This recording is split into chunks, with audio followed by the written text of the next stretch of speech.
things. Okay, everyone, welcome. Welcome to the next episode of my podcast. It's called Let's Talk Horses, Life and Living, and it's really inspiring conversations with amazing people. And today is going to be hilarious, okay? So number one, get 3 women on any sort of platform and get them to talk together. And you're probably going to have a lot of us talking over each other and interrupting each other and also add horses to the mix. And you're probably just going to get a little bit crazy and insane. And I'm so excited to be a part of it. So welcome back. Actually, you've both been on my podcast before, and I'm so grateful and excited to have both of you here again. Diana and Alison, welcome. Yay, we're so happy to be here again. Yes, and I love this energy already. I'm already like, this is going to be so fun. So I'm going to do my best to just like ask you guys a few things. I mean, you know, we've been fortunate enough, the 3 of us, to work together in different ways, with horses, not with horses. So, you know, I'm so fortunate to know the both of you and know just your brilliance in the world. And this episode is really going to be about sharing that. And also, like I said off air, I'm going to really do a bit of a shameless episode all based around this amazing class called Conscious Horse, Conscious Rider, which is a class in access consciousness. Did something happen? Did you freeze, Alison? No, you're back. Is that me? Everything stopped. I just heard, uh-oh. I was like, hello? Okay, go on. I just heard, uh-oh, and I was like, uh-oh. Yeah, so anyway, we're going to talk about conscious horse, conscious rider. We're going to talk about life. We're going to talk about living, and it's going to be amazing. So, Diana, I'm going to start with you because your background is a background that I am very familiar with. It automatically draws up so many emotions in my world. So tell us PTSD.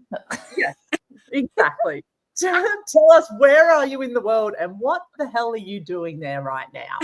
Oh, you won't have PTSD from this one. I thought you were talking horse riding, like racing. Backwards, you're not gonna, anyone would not, maybe you might have a bird PTSD maybe from here. So I am at El Lugar at Costa Rica, and well, I have to say it because I was really excited about this one, but today I spoke with bird watchers. And you might wonder what bird watcher is. It actually is watching birds. No, but like this. They don't have that where she's from. There's so many species of birds in the world that I just found out about. But I spoke about that with people that came from Britain, from I think they were from Oxford or somewhere, and then other couple people from America. And I was like, what are you doing here? Because they were walking around with those massive like cameras and triaders and everything. And they were like, and I'm like, why did you came here? And they're like, oh, this is becoming one of the well-known destinations for bird watching.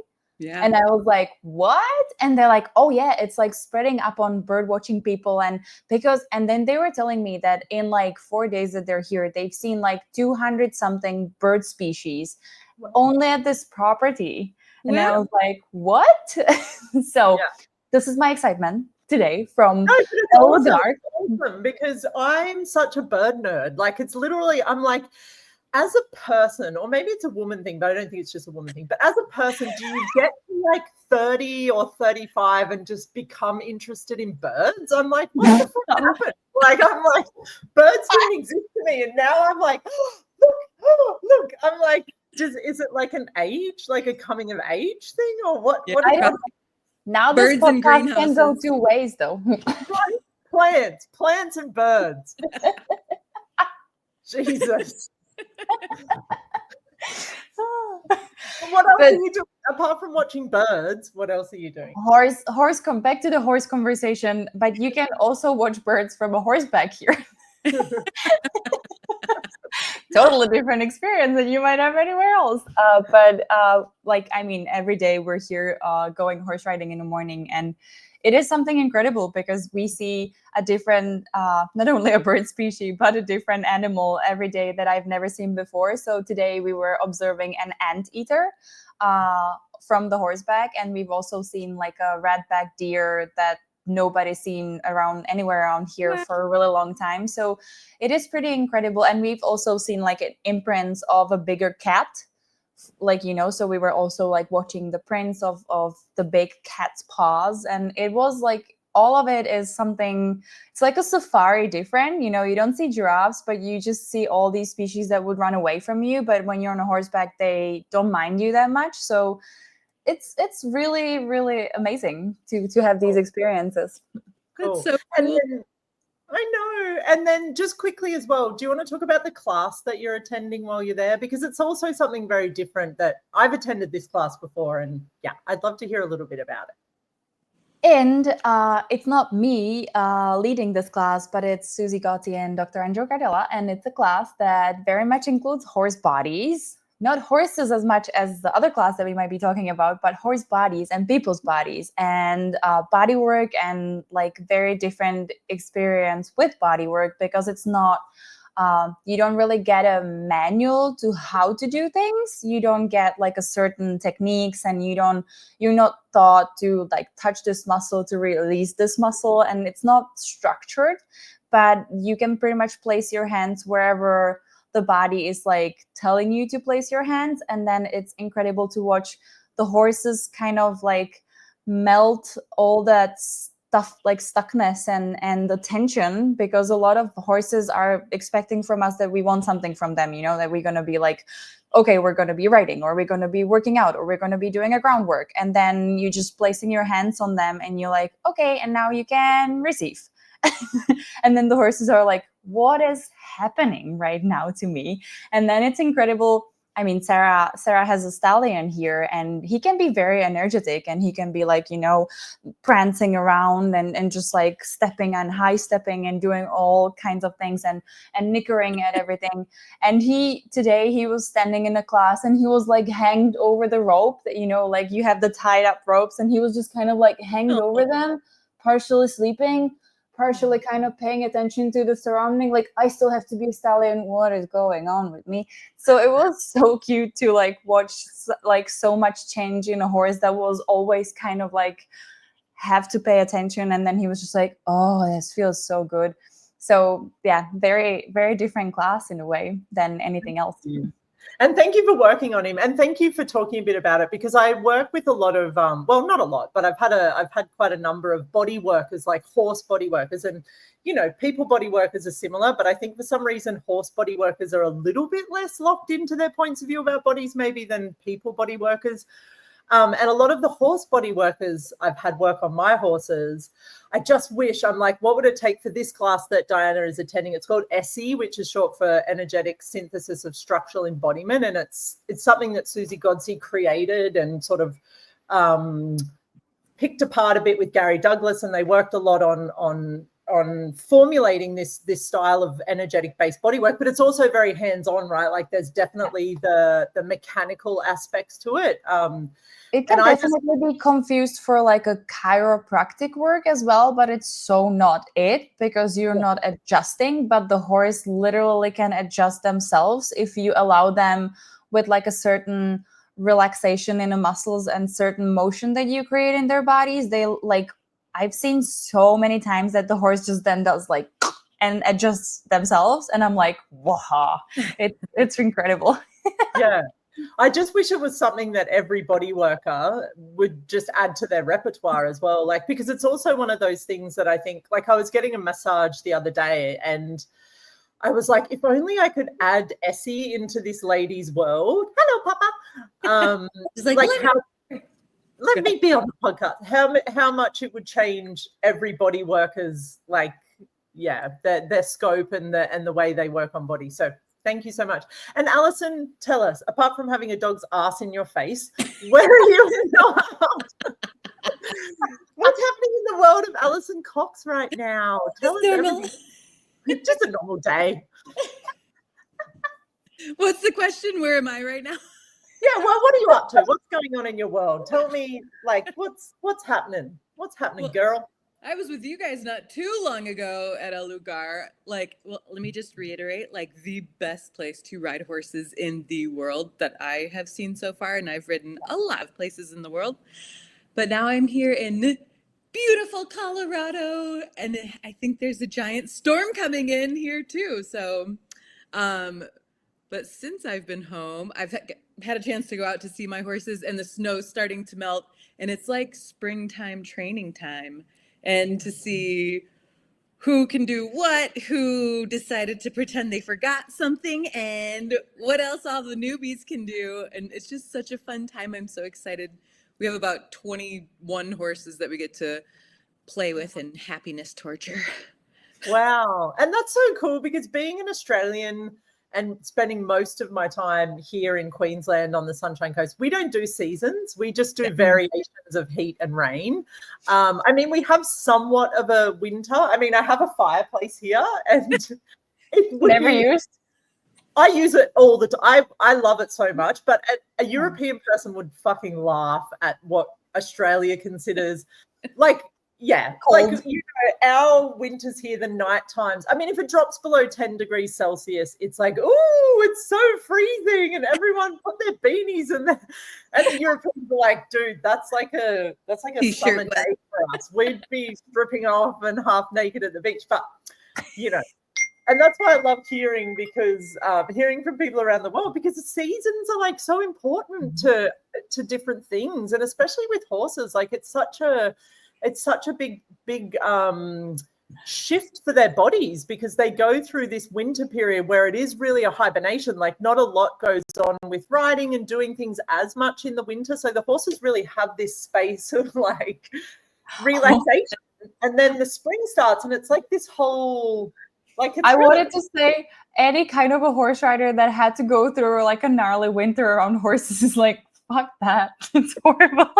Yeah, it's cold. Yeah. I'm sorry, but it's just muddy and cold, and you're freezing your hands off for the sake of the horse, and you're like, oh, and then the spring comes in and you're like, okay, I can do this. and then when the spring comes in, the horses all like fully just jacked, because they've been like just eating and sleeping for 2-3 months, and then they're like, oh, let's go. Yeah, and they're like, buckle up. Yeah, it's like everybody wants to bound chicka wow wow, and it is a wow.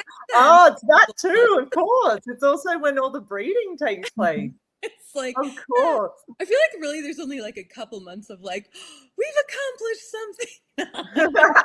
And then you start it all again. Like, isn't it funny? Even just going away, I was away for the month in Costa Rica, and I come back, and I'm the same thing with my horse. And I'm like, so what have you remembered while I was gone? Are we starting at square one, or can we go to maybe square 3 and go from there? So like, we know how to eat. How about that? Poop and eat and stuff. Yeah. You can pet us on the head. I know. Oh, so cool. Okay, thank you for just I just love so much how we're everywhere. Like this global energy that we have, being, I don't know, it's access consciousness, it's conscious horse, conscious rider, it's horses, it's everything. And I'm just so grateful that you ladies are in my life. So let's talk conscious horse, conscious rider. So you guys have a class coming up at the ranch, which is another amazing place that I haven't been to in way too long. It's a cool horse ranch, animal ranch, owned by Gary Douglas and Dane here, just outside of Houston, Texas. And there's some amazing horses there, and some amazing people, and some amazing vibes. And you guys are going to co-facilitate a class there, which is the Conscious Horse, Conscious Rider class. Do either of you want to talk about, like, if you were talking to someone, and I know you're going to probably hate this question, but maybe you'll love it, and they're like, what is Conscious Horse, Conscious Rider? Like, what is it? What is this class? I need to go pee. Bye. Oh. Sorry, my mom's calling. Mom, I'm coming. Grandma. Dinner's ready. I've got to go. Oh my gosh. Well, number one, let's just say that there's no way to describe it, but we will do the best that we can. It's kind of a mix of writing, questions, tools, energetic work, and what else? It's just like a whole cornucopia of like a wholesome but bigger, like universe big, of addressing quote unquote problems, fears, or adding to what's already there in regards to your riding or your leadership or your trust in something, or if you have PTSD with horses or anything in your life, like this podcast, or horse anything people. that you do with the horses or people, you can apply to your life. So it's basically like a riding clinic plus like life coaching, changing, miraculous thing. Yeah, that's it. All of that. And I would add that, like for me, it's a ass-smacking class regarding what do you know? Because like everywhere you can just see like how you look up to super, super amazing, like horse riders and people that work with horses, and they're so much better than you. And it's, or you're like so much better than someone else, or you're so much worse, and like it's just all about the who's great and who sucks, and where you suck and where you're greater than someone else. And this class is just going to beat that out of you and pretty much beat you into what do you know, because you might know something totally different than anyone else, and this class brings it up a lot. And also, wherever you are making yourself wrong, you might find out that it's just nonsense, and you might just figure out your own way how you're going to be doing things, plus everything else that you've learned, you know, before, or you will learn in the future. But you won't be going constantly into this, oh my God, I am so horrible here and I am so great here, because that all is nonsense. So this class is just going after you in that. Yeah.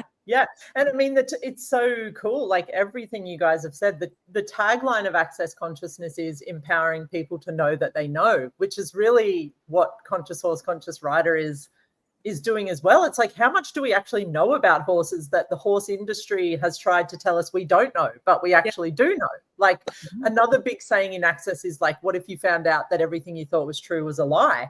And it's also that energy too, where it's not about not as in like something else is wrong and this is right, but it's like everywhere that the horse industry has this like, you're either this person, or you belong in that camp, or you do this, or you do that. And it's this really polarized right and wrong view.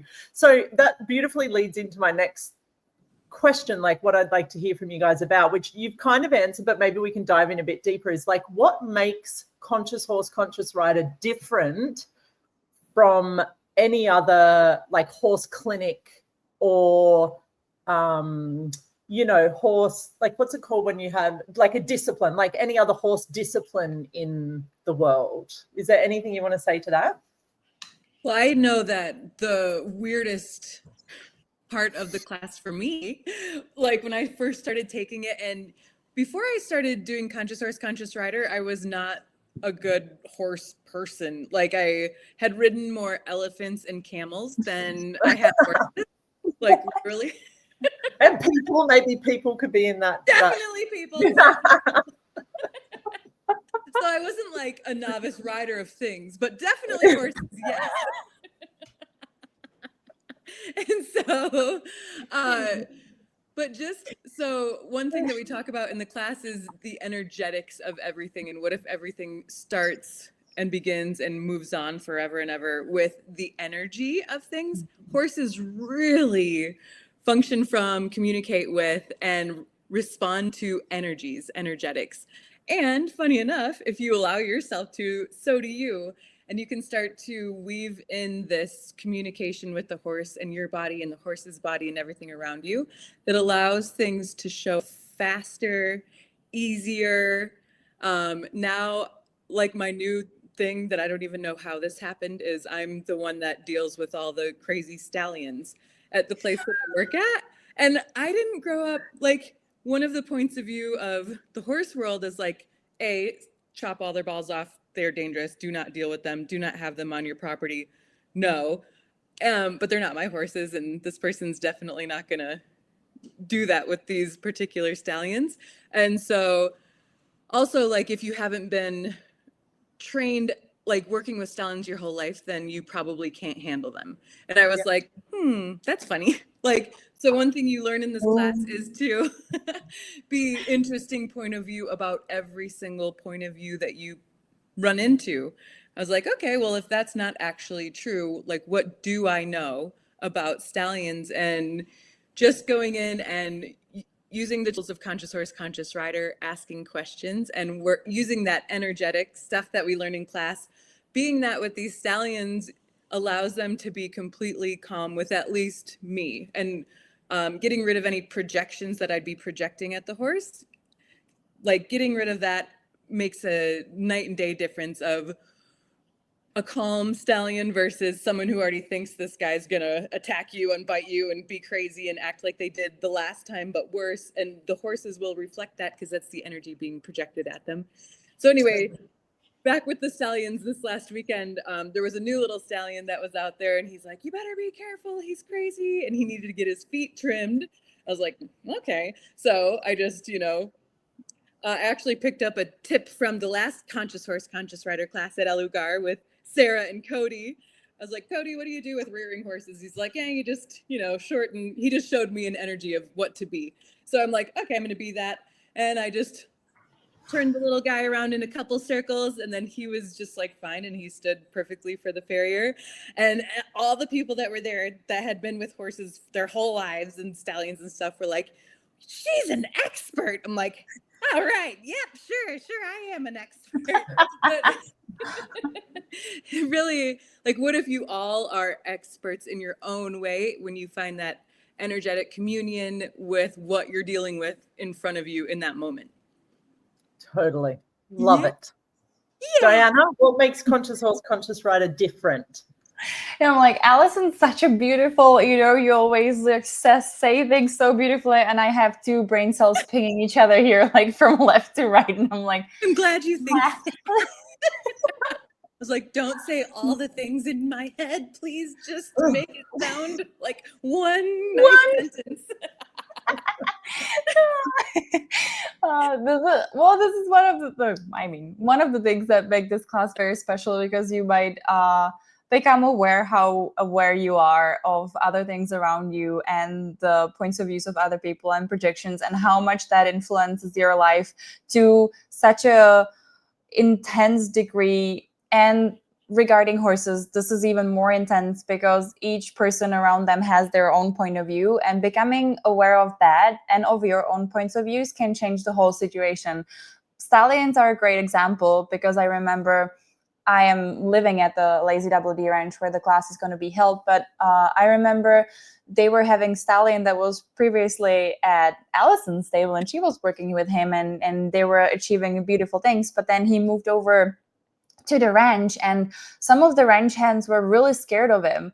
But I was coming from a totally different space, because I've seen Alison working with him. So in my head, it didn't even cross like that he could still be doing some things that you should be afraid of. So all the ranch hands were like watching me, because I was just like, oh, he's okay, Alison's working with him and he does nothing. So I was going from this mindset while they were watching me from like, I just had a hoof flying around my head yesterday space. And I went to his paddock, and he had an allergic reaction to something, so his eyes were really kind of like watery and a little like kind of like they had like puffy and bloody and something. And I was like, oh, I just bought a drops for you and I'm gonna drop into your eyes. All the ranch hands were watching me with like a horror in their eyes, while I was just like figuring out how to drop the drops into the dangerous stallion's eyes. Like so an idiot, no help or nothing, because I was like, Alison was working and he's totally fine, and he was holding for me, probably thinking like, what the heck are you doing, lady? Like, my eye is here, can you please just drop in it? But then I went out and they were all staring at me like, you are insane. And I was like, what? so like so many other situations, like clear on how much the points of views are influencing us everywhere, and mainly regarding horses, and how much the owner is part of whatever is going on with the horse, and how much of the owner of the stable is influencing anything that's happening with the horses there. And I'm not like, I don't want to make anyone wrong, but it's just like the clarity in this, and it will make your life so much easier when you go somewhere and work with other horses somewhere else, or even when you ride other horses, because when you travel around the world like us and you want to have a great horse ride, sometimes you just need to change the energy a little bit so the horse is more listening to you than it's usual, because it's usually listening to the main rider or the trainer or someone. But if you want to have a great ride and if you want to be more connected to the animal, you want the animal to be aware of you a little more, so you can change any situation anywhere pretty much. Yeah. And let's just dive into that a tiny bit more, because I don't know about you guys, but through conversations, guests on this podcast, facilitating classes, a thing that comes up a lot with people and horses is this projection decision kind of energy, where the horse has had a lot projected at it and they've bought it as real. They've made some decisions about something. The people perceive those like it becomes this like big snowball effect of where it's almost like and I'm just paraphrasing and putting into words here an energy that I perceive with horse people and horse trainers, and a lot of the time what they come up against, and people call it fear. I'm afraid of riding, I'm afraid of handling this horse, something's going to go wrong, this horse, blah blah blah. Like it becomes this story about the horse, about their fear, about their experience, about blah blah blah blah blah. So both of you guys highlighted this as something that you intentionally change when you're around horses. So can you share a tool or something that people out there listening, or even other coaches listening to this, that they can give to people to start cutting through that? Like just a couple of like key things that you guys use in the moment, because I'm sure even when you're used to functioning from this space, you still find yourself in that moment sometimes where you're like something happens and you're like, you go down that rabbit hole. So what is it that you guys use to change that in the very moment? I actually recently had a hoof flying around my head, and I don't want to pretend like I'm all cool with everything. When it flew around, I was like, oop, and I crooked my pants a little bit and I had to go change my diaper. No, but I was like, oh, I might just back up from his stall. But, and he was a stallion and everyone's afraid of him. But I was like, oh, and then I had to go into like first kind of a self feedback of like with what energy I was going into the stall, what expectations I had coming in to him, like with the intention that I'm going to fix him, which, oh my God, that usually never really works if you go with energy like that, because then the horse has to show you what you're actually fixing. But or that there's something to fix, maybe your head, lady. But the kind of a first tool that I always go to is expanding the zone. And I keep playing with it so often that it almost became like a first step that I do with every horse. And what I've observed is I think it brings me into like more of a presence with the horse, even more than the horse itself. And the tool's very, very simple. You just imagine like a bubble in their brain or something that like isn't their energetic field, and you just expand it further and further. And I often even ask, like, how far should I expand it? Like, how far would they like to have like their zone expanded to? Because stallions have it way further than mares. Some mares are the lead mares, so they want to have it further than other mares or geldings. So I always kind of ask, like, how many kilometers, for me, kilometers, I'm a European, so how many kilometers, if it's like 30, 50 more. And then I expand myself with them. So it's almost like the inhale and deep exhale and just the zone expansion, the energy field expansion for people who like to talk that way. But I'm like imagining it in my head, and then when it kind of like plops and pops, then I know. And what usually happens is, for me, I calm down, and then often I observe the horse calming down. So first go-to for me. Such a good tool. And even when it's such a good tool for riding as well. And it's less about necessarily, because, a lot of the time if we're riding, and your horse will spook at things, right? And there's a degree of spook. Like the spook could just be like the spook could just be like look and stare and move around. It could be a freeze, or it could be a full on, I'm going to fucking lose my shit right now. And in that moment, I think a lot of the time we shut down, like we're like, huh, and our zone comes in. So it's such a cool tool for riding. And even if it's not a situation where your horse is necessarily spooking, but I love how you described it's the space where the two of you occupy that space together. Like it becomes your bubble. It becomes your zone of awareness together. Like it's a together energy where, and whenever you're working with horses, I don't know about you guys, but the thing I'm going for is like partnership, where it is becoming this togetherness with them no matter what you're doing. And I think that's such a cool tool to have in your tool belt, whether you're riding, whether you're doing, you know, doctoring or cleaning or anything like that. So anything. Yeah. Just entering closer to the horse, and then you know, when you said it, like it's partnership, and whenever you kind of doing your own thing somewhere here and the horse is doing their own thing, then it's never together. It's always kind of distant and apart, and then it doesn't always match. But I mean, even for like riders, show jumpers, or anyone, like the zone can collapse pretty quickly. If the rider is nervous, it's collapsing. If the horse gets spooked on something, it's collapsing. So it's kind of like I keep, even when I'm like already riding, I did the zone expansion exercise and then something happens, I do it again. I just pretty much do it all the time. So it's like, for me, it's just such a brilliant thing. Such a good tool. Yeah. And Alison, is there something for you that comes to mind? Oh, there's a billion things. There's a manual, like Conscious Horse, Conscious Rider class, and it's like all the things in the manual that I do, literally. But one of my favorite ones is just to ask a question. So there's the zone of awareness, and you may have read things like, you know, your horse knows that you're coming like so many feet or miles or kilometers away. And so pretty much anytime that I'm about to go either work with horses or ride horses or work with one of those dangerous horses, I'll ask a question, which is literally like giving them a job before I get there. So, and horses love the energy of a request. If you aren't, you know, leading your horse, if you aren't being the leader of, hey, let's go right, what the horse is always like, what would you like next? What would you like next? And if you aren't requesting of the horse, you know, all the time, the horse gets a little bit confused and it's like, am I supposed to be the one telling us what to do right now? But anyway, before I even get to the horses, I'll ask a question, you know, expand out to where they're at and just ask, how can this turn out even better than I ever could have imagined?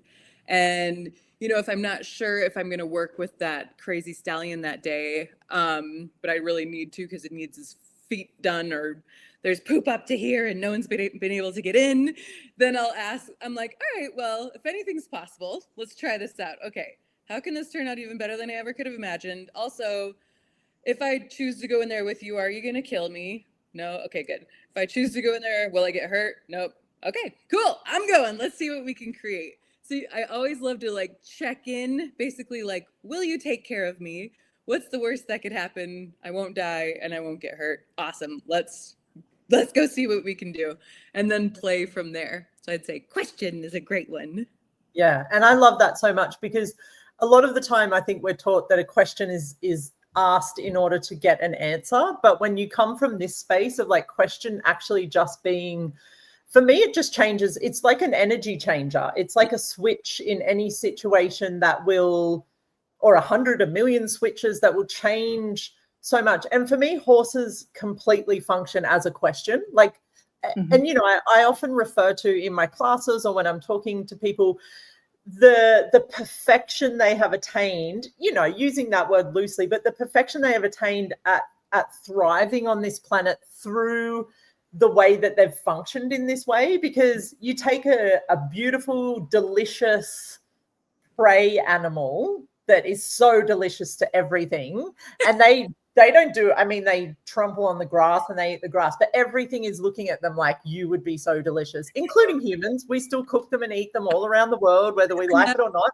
And you from that, you create this species that are just, they're not fucked up from that. Like, they're not like, oh no, I'm doomed to be dead. They're like, let's go. Like, what do I need to do? What else do I need? Survive in this situation? And I think it's purely because they're just constantly like in this in this stasis of question. And Totally. yeah, and that's why for me, question 100% is like, and it could be anything. It's like, it could even be like, hey dude, what's up for you today? Like, and then they'll be like, oh, come into my world. You want to come in here? Like, oh, okay, come. And I'll show you everything that's going on for me. And you're invited to the herd and to the party. They're not like, who are you and what are you wearing today, basically? Their main question is this person going to eat me? Is this person going to eat me? Am I going to be a burger? Am I a hamburger? Like, am I a hot dog for this person? No, okay, we can be friends. Yeah, exactly. They're just continuously shocking me and surprising me with the way that they've created themselves. And it's just such a cool example of energy and evolution and all of these things rolled into one to create this creature that is just I don't know.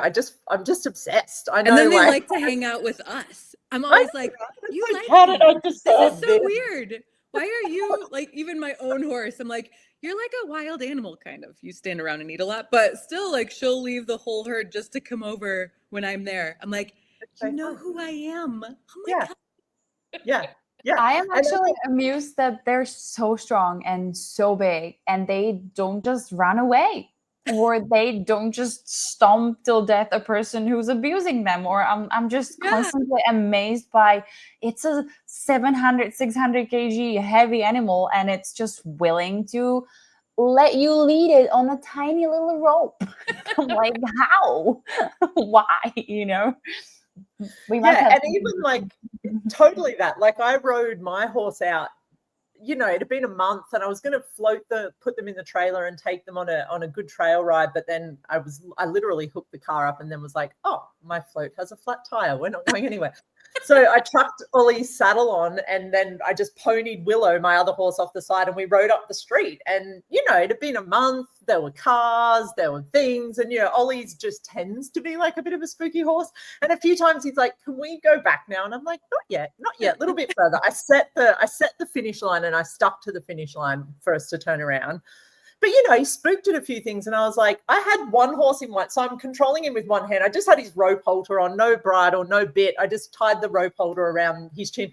Like, he literally could have just bucked me off and ran home, like in a second.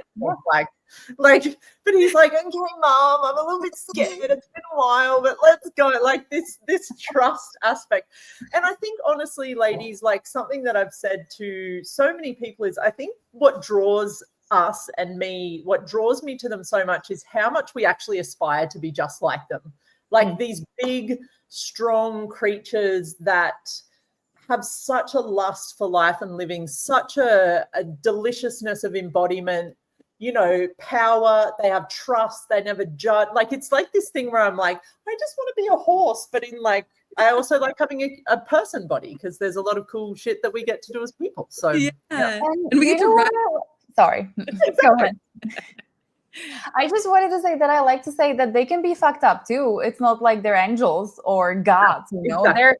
They're amazing and incredible and very kind, which is not that often seen up on people's world. But they can also be like top in their heads and crazy and, you know, and cuckoo and whatever. Or even like they can choose to be a little violent. Like, some of the horses actually are like making the choice to be violent, and they could have gone through similar experiences, and one of the horses becomes a bitey weapon, and the other, you know, an asshole, and the other one is choosing not to. So like they can also have their own things. But and I think that's part of it too, though, because I think as far as like all of the mammal species go, and I mean, you know, because we belong in that same group, right? And they actually have a nervous system, and a lot of their functionality, a lot of their physiology works very similarly to ours. Like this polyvagal theory and the nervous system theory, like a lot of it is very similar to ours. So I think that's part of it as well, is ultimately they have choice, and they can definitely choose to go down a path of like, I'm just going to be a prick and an asshole, and that's just who I am. I think a lot of that is as a result of some human interaction, though, but but there's just that's part of it for me as well, where you meet those horses. Like, you talked about the stallions that you guys have met, and particularly the one in Denver that ended up in Houston, and where that horse made that choice, but they meet someone like us where we're like, well, you know what? There's a whole nother plethora of possibilities available for you here. And I'm just going to show you some of them. And then they get to see where they have choice as well. And yeah. And that's what I love about these classes, because, sorry, I know I'm talking a lot, but where everything that the horses show us, we can directly apply to our people interactions, basically. Totally. So, and I think that's another weird thing about this class is it doesn't deal just with the riders. I love the part where you actually get to deal with the horses and what's going on with the horse body, with the horse mind, with the horse decision, the good decisions, the bad decisions, and then all the future decisions and stuff. So it's literally like a horse life coaching class also. And I've seen horses change like the same day. In that moment.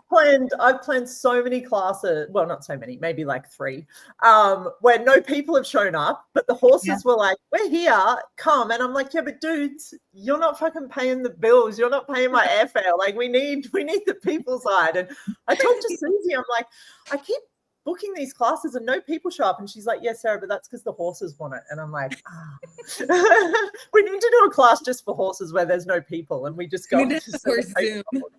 Susie has her own experiences with doing classes for 20 dogs and more, without any that whole setup.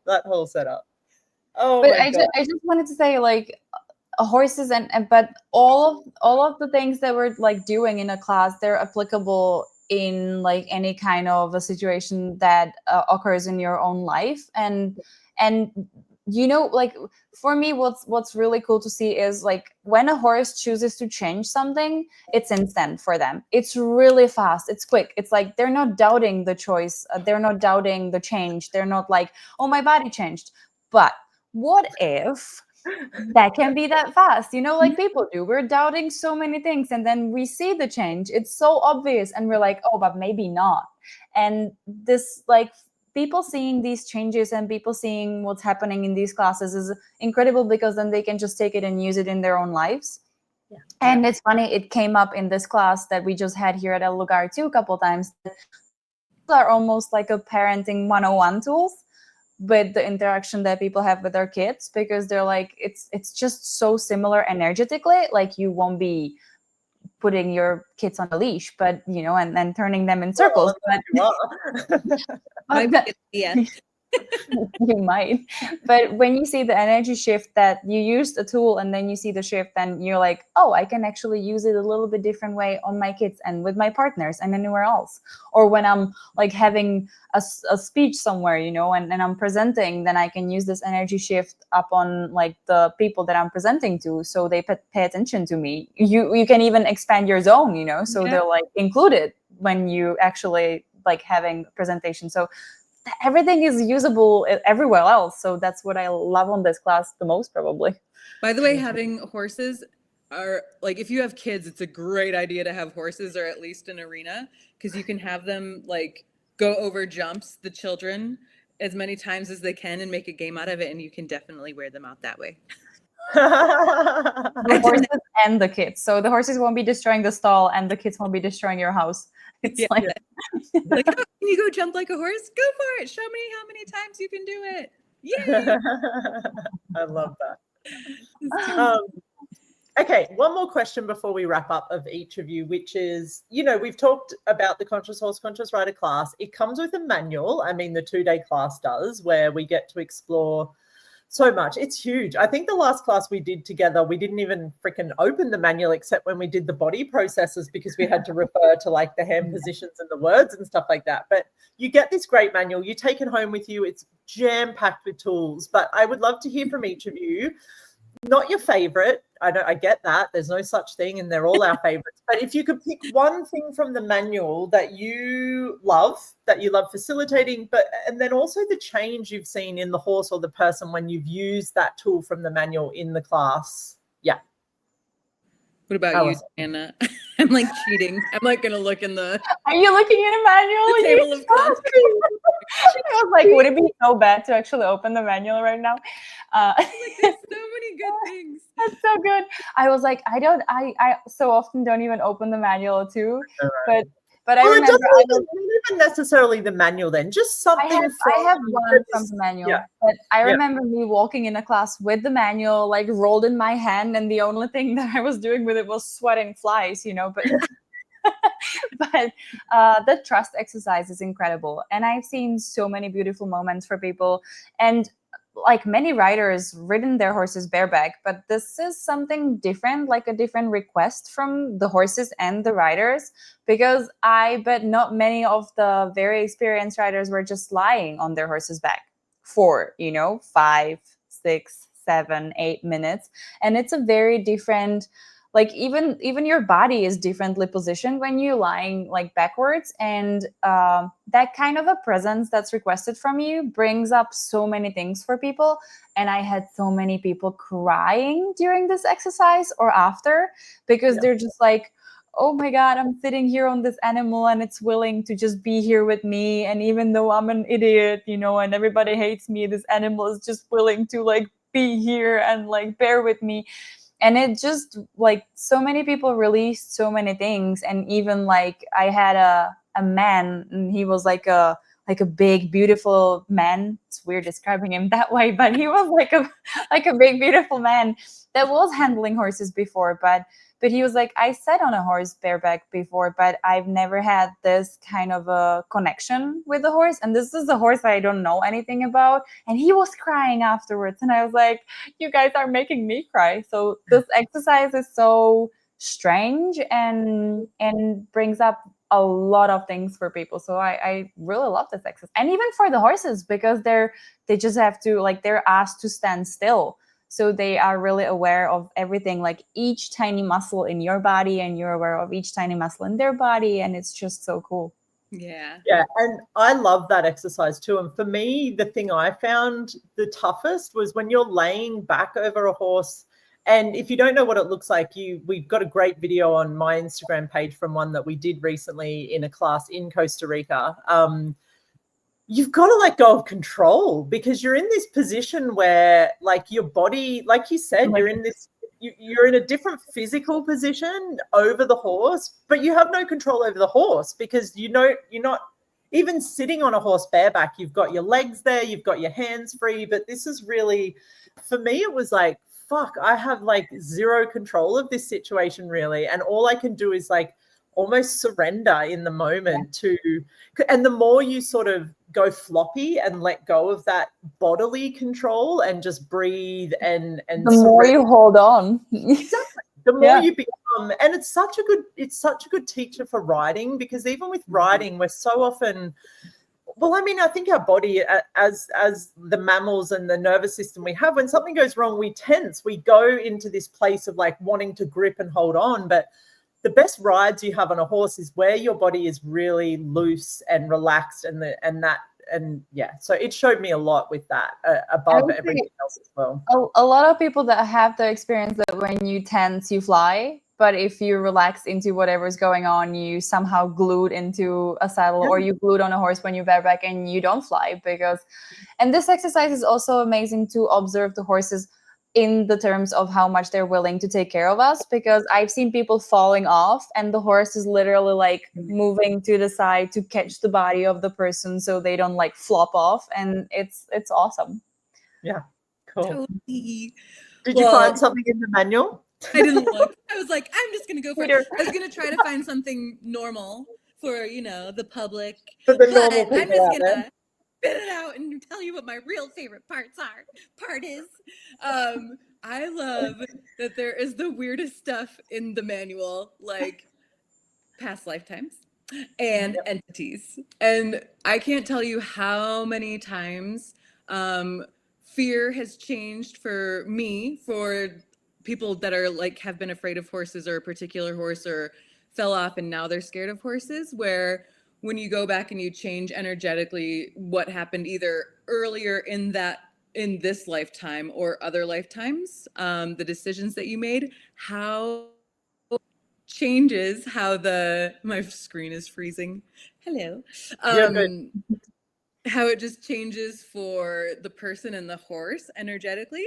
And I know that one lady, she had been working with this horse for a long time out here, and they always butted heads. And we had a class out in Denver, and, she chose to get on this horse because other people were getting on the horse. Actually, Diana, you've been on this horse.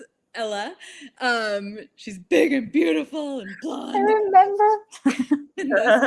I'm like, you two need to get back together because she really likes you. But we were in the round pen, and all of a sudden Ella just starts bucking this lady, and she's like, what the heck? Why does this always happen? I'm like, well, let's just ask a question and let's see. I'm like, okay, have you known this horse from another lifetime? And she's like, oh my gosh, yes. And sometimes you'll get just an energy, or you'll just get a yes, and you can destroy and uncreate all of that stuff that was because of that lifetime. But, this time I got like a picture of what showed up, and it doesn't mean that I'm right, and because other people like maybe see something else what they're wrong. But I just got like, oh, it kind of seems like you guys used to like buck together, and either you were killed that lifetime or you vowed never to work with her again or whatever showed up. So can we destroy and uncreate that? So we pack and potted all that stuff. You learn the clearing statement in class if you've never heard of the Access Consciousness clearing statement. Got rid of those decisions from that lifetime, and right afterwards she got back on the horse, and they just walked around the round pen like nothing had ever, like they loved each other. I was like, wow. Wow, that's amazing. And it doesn't even have to be that weird with like past lifetimes, but sometimes the horses, like when they pass from owner to owner, they're still having like bindings and bondings and promises with the previous owners, and then the new owner is having a hard time riding them and stuff, and then they're like, what the heck is going on? Like, why can't I connect with this horse? And it could be because that horse is still kind of promised itself to the previous owner even still holds on the horse. They're like, this was my best horse and I let it go, and then if you energetically use that magical clearing statement, that it can change so many things for the new like owner instantaneously. It can. Yeah. Totally. And I like, it's one, I asked at the beginning what is so different about Conscious Horse, Conscious Rider as a horse clinic. And this is part, like the weird shit that no one else is willing to talk about, and they try to, but it's only weird if you make it weird, right? Like I loved when Simone Millis said that. I'm like, oh yeah, like if your point of view is this is just information, this is a possibility. If we ask a question and it feels light, let's explore it. It's not about making this stuff weird or significant. It's just more tools to have in your tool belt when working with horses, but when working with life, with living and being on this planet. So but you know what, ladies? I think like we all kind of somewhere know it, and we're like talking about it. We're just not willing to be that weird or like labeled as that weird witch or like, that crazy person. But up on horse people, like people talk about these things. Like they talk about even like them having the horse in a past lifetimes galloping somewhere in a field and like having dreams about it and stuff. But nobody's going to like work with it as a tool because that would be too weird. So I was like, it's not weird. Everybody knows about these things. It's the fastest stuff that works for me. I'm like, I just didn't want to bring you guys down with me, Oh, bring us down. We love it. We love your rabbit holes, Alison. Are you serious right now? It's like, let's go. And, like it's also the cool thing I love about Conscious Horse, Conscious Rider is the facilitators, right? Because it's also this place where at least the facilitators I know, you guys, Cody, like the people whose classes I've been to, Susie, we don't function from, oh, my horse is having a lay down. I haven't seen him lay down for a while. I think, sorry. How do you know horse people? Horse, did you see that horse? He's having a snooze. He's having his little morning nap. We don't function from a place of being right about things or telling people this is how you need to do it in order to be X, Y, or Z. It's literally like, come to this class. And the other thing I love about these classes is every single class shows up based in the way it does based on the people and the horses that come to the class. So they're always so different, and they're always going to be purely about whatever you as a participant, the facilitator, the horse are willing to go to and look at and be in that vulnerable state together too. And from having a facilitator that doesn't function from rightness, from having this manual full of all the weird, wild and crazy things, you get to step into a space of vulnerability that allows so much more change than you go to a horse clinic and you learn how to, you know, jump to a meter or whatever it is. Like, you have this skill thing, but there's so much more to this. Like, it's literally like there's no parameters and there's no boundaries as to where we'll go and what we'll explore. So I actually wanted to say that it goes so much according to the current fashion upon horse world and regarding horses, because everybody is just like about, well, now we have to like stop torturing the horses and just do everything nicey. And but this class is very different, but it includes the horses, and the horses kind of ask some questions. And I love that, like, I've often seen in these classes, like, oh, like, which horses would like to participate in this class? Where in which other clinic was the horses were asked like, hey, which one of you, show us, like, which one of you would like to participate? And then sometimes the horses do like crazy shit that they've never did before. They're like jumping in their stall, doing 360s, and you're like, oh, and you like ask questions, and you do, I don't know, some people use muscle testing, some people like have the yes no response from their body or like energetically. But you're like, okay, so would this horse like to participate? Yes, no. And then you include that horse in the class, and you're like, what? And then they're like, often the people in the stall, they're like, what, this horse, I would never, like, for example, assign him to the trust exercise when people lie on their back, and the horse is the nicest horse, and they're like, what? So this class is just like so much working with the horses than any other classes that are more focusing on the people. Yeah. And you can you can add anything that you learn in this clinic to everything else. It's not like do it this way. It's literally it will make everything else greater. It's a business class, a parenting class, a relationship class, a horse class. Like, it's like literally, absolutely. Who am I, class? What am I doing? Like, who am I, class? Thank you so much, ladies. Is there anything else before we wrap it up that you want to? I'm going to plug your class in a second. I mean, this podcast will probably come out next week, so we'll definitely list where to find out more. Anything else you want to mention, or just? I love Conscious Horse, Conscious Rider. I love horses. I love you guys. I love all. Hi, my name's Alison, and I'm addicted to horses. Thank you, ladies. I think don't tell anyone, and we'll probably cut this off the recording, but I think this has been my favorite podcast so far, because you guys are hilarious and fun, and that's me. I love fun and hilarious. So like, hi, I'm Diana. I'm more a horse than a person. I pretty much love horses over people, but that's fine. I'll still deal with the participants since you're cutting it, Just puppy dog tests. Yay! Like, put me back down. I'm sleeping. Yeah. Hi, Freya. Thank you, ladies, and yes, please look out for Conscious Horse, Conscious Rider classes near you. Like, we all have passports and we all travel the world, so if you want one of us or any other of the Conscious Horse, Conscious Rider facilitators, get in touch and we'll put a class together and come to you and your horses and facilitate and contribute to you guys as well. So It's such a fluid class, it's such an amazing class, it's full of such amazing tools, and I'm so grateful that it's facilitated by two amazing women such as yourselves. So thank you. Yeah, all of us. And see you next time, everyone. I don't know how to end it. I'm terrible at goodbyes. Me too. Bye. Bye.